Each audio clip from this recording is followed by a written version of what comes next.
All right, so last time we spoke about structural evidence, and we looked at the structural evidence of the plants, the seeds, and the microscopic stem structure. And it looks like we kind of concluded that species Z might be most closely related based on those structural characteristics.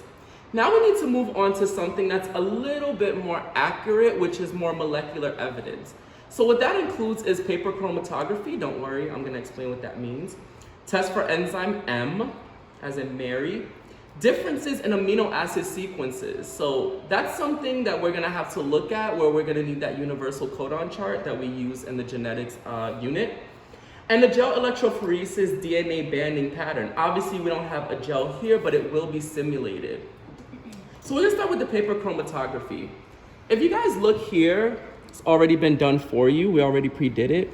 We use this paper chromatography test in order to separate pigments. Now there's so many organisms, actually every organism has like some type of pigment, right? And a lot of times those pigments come together to form one uniform color. So actually, if you actually look at your complexion, the pigment of your complexion is actually regulated by multiple genes. So it's not as black and white, so to speak, as it appears.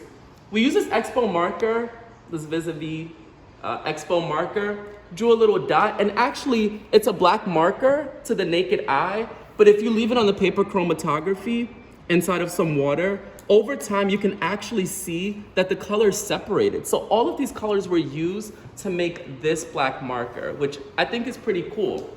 We're gonna do the same thing, the same type of test, a paper chromatography test, to see which one of these species, X, Y, and Z, further supports our hypothesis or refutes it. All right, so we have some pigments here, species X,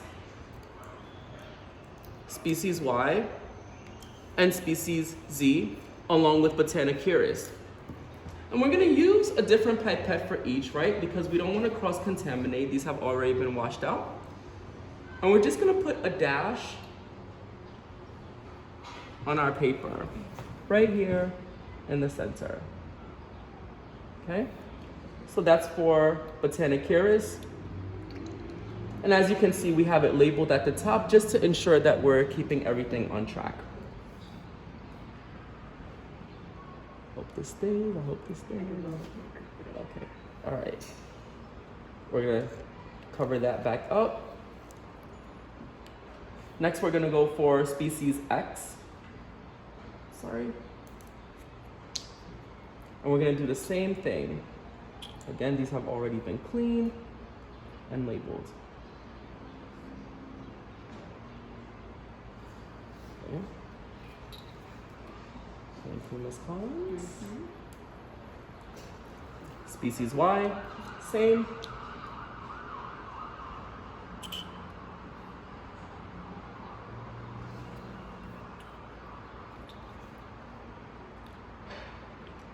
And last but not least, species Z. Now, I mean, if I had to come to my own conclusion, I might think that species Z might be still most closely related to Botanicurus, but who knows? That's why we're conducting all of these tests, in order for us to get accurate information.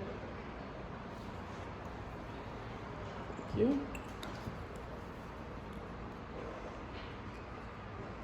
Okay, and we're just gonna wait about a minute until the pigment starts to separate, if they start to separate.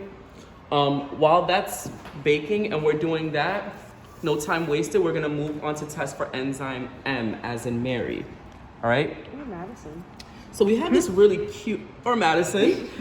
So we have this really nice setup here, and we're just gonna put unknown powder on each one, okay? That's a lot. You just want a little on each one, okay? And using the same pigments that we use, these pigments may contain enzyme M or they may not, all right? So we're gonna start with Botanicurus. We're gonna see if Botanicurus even contains enzyme M at all. So let's see.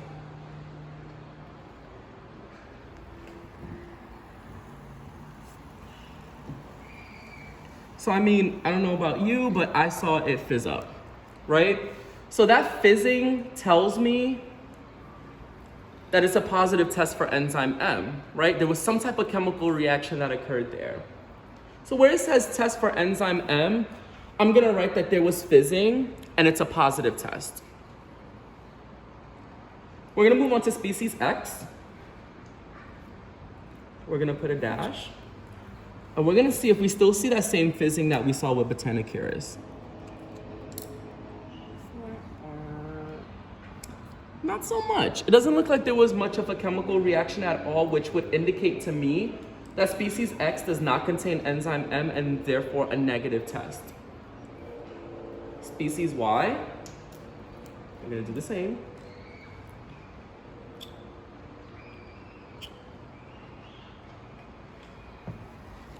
Okay, so that's a lot of fizzing for species Y, so that's surely a positive test. And then last but not least, species Z.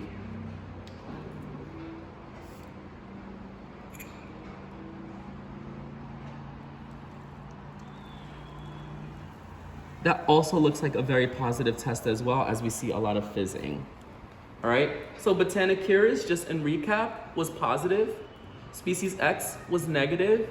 Species Y was positive. And species Z was also positive. Okay?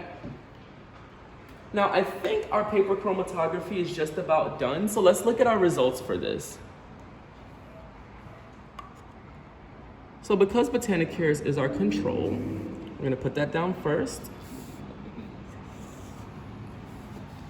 Species X will go right next to it.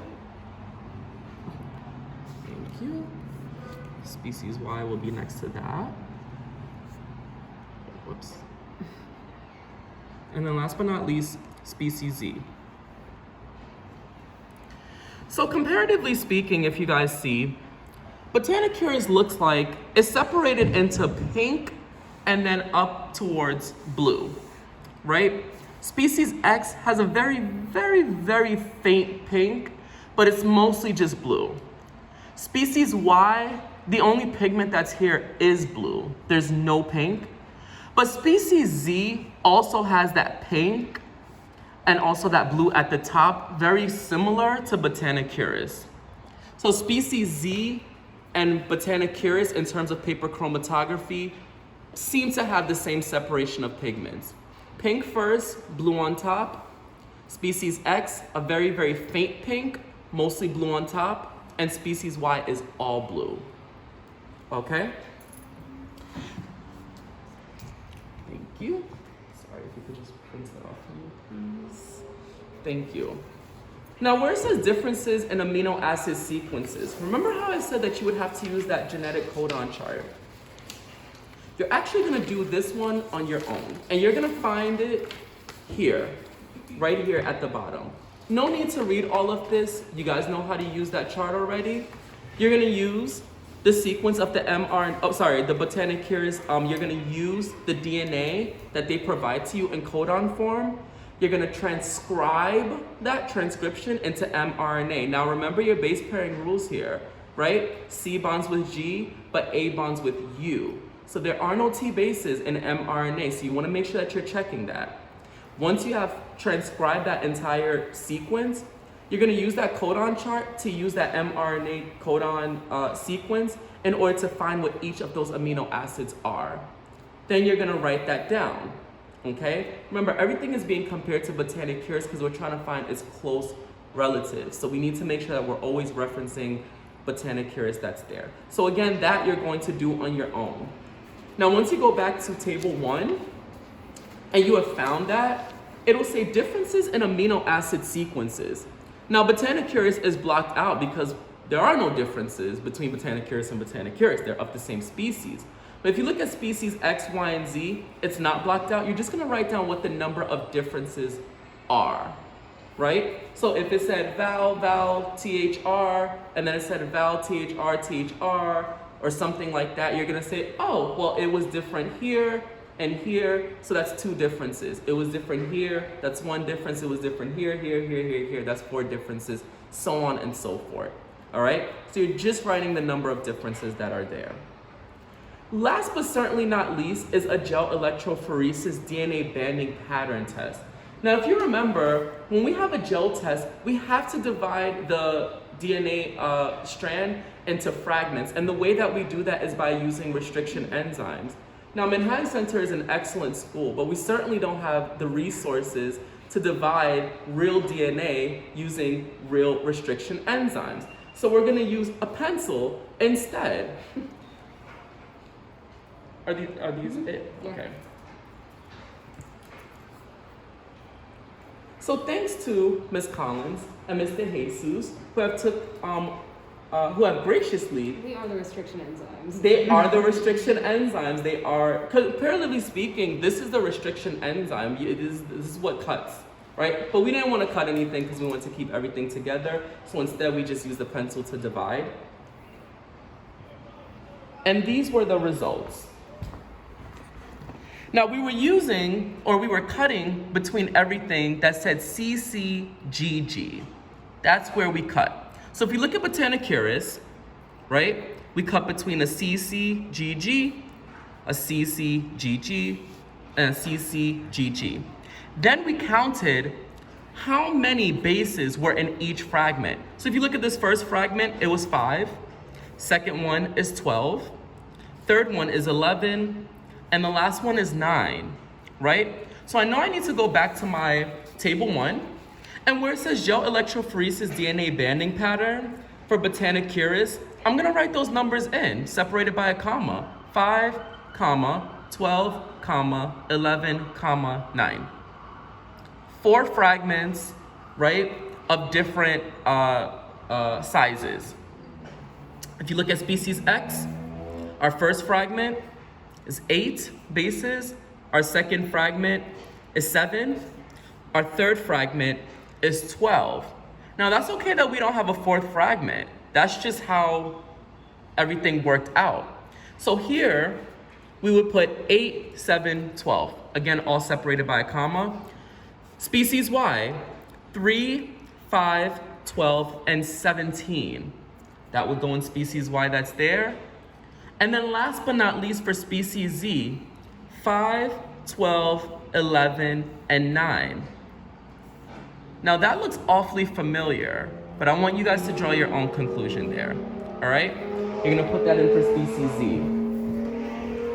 Once you have concluded and did all of your molecular evidence tests, you have a full scope of being able to draw a valid conclusion, because we did 7 different tests, right? And we're trying to still find, we're keeping in mind, we're trying to find the closest living relative to Botanicurus before Botanicurus goes extinct, right? Because we need that cure-all to help cure the world of cancer, right? After you have found all of that, this is going to be your holy grail in order to answer the questions that are there. Last but certainly not least, before you actually answer those questions, you have a simulated gel electrophoresis test on the very back page. The same way that we practice in class is the same way that you're going to fill this out that's there. If I have a 5, I'm gonna fill it out at the 5th one. Botanicurus, I believe, was 5, 12, 11, and 9. I'm gonna go up to 12. That is an ugly line. Okay. And then last but not least is 9. It gets the job done. No, we're going back in there. All right, Miss Collins is an artist. I'm taking charge.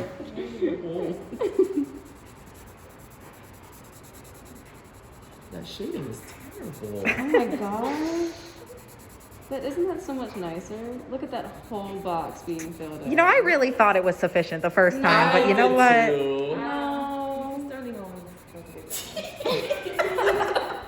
Yeah, you're right. No, I think this is much more beautiful. And I think my students would be willing to back me up on that. This is the joys of lab, you Look at know. that. Look at that shading. I think our Ooh. students would enjoy this too. Ooh. Actually, Ms. Collins, I have to admit, mine was good, but I think yours is better. Thank That looks you. really, really nice. Doesn't it look so nice? It looks nice and neat. It And does. guys, you know, like when you do really great work, you want to take pride in that. So actually, Ms. Collins is right. You should always make sure that you're shading in. exactly the way that you want to see it, and so that way it makes it easier to compare as well. I would frame this. I would put this in my home. All right, well, you do that, Miss Collins. Last but certainly not least, as with any lab, you want to always make sure that you're answering all of the questions in this packet. Again, don't mind all of the words that may or may not be here. We just showed you everything that you need to do. You're only answering all of the questions that are out through the lab so that they can be graded, okay? Again, this is gonna count as a 2-part lab, so you're getting 2 grades for this. You wanna make sure that you complete this the best way that you know how. And this information is also gonna be on part D of the Living Environment Regents in June. So study, study, study, study. Hope this video helps. Thank you so much to Ms. De Jesus. Thank you so much to Ms. Collins. And thank you to Ms. Parsons for being our videographer. And thank you to the students for watching this. Yes. To you, Flora. And thank you to Mr. Sterling for being our lab technician. All right. All right. Alrighty. See you guys. Bye.